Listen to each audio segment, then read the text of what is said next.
Good day, ma'am and sir.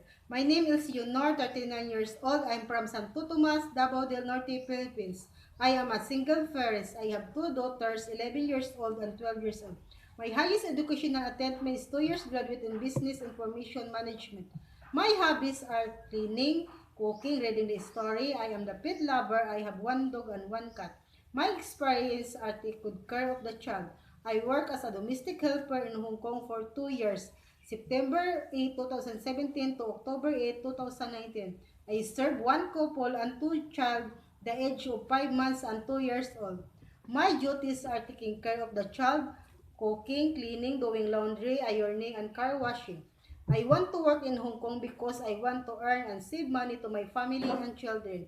I'm willing to take good care of the elderly and the newborn baby. I can sing a nursery song.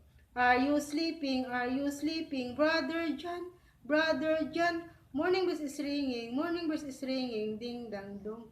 Ding dang dong. To my future employer, ma'am and sir, please choose me as your housemaid because I'm hardworking, honest, and obedient and kind.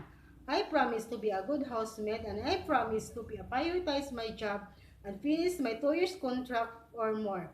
Thank you, ma'am and sir.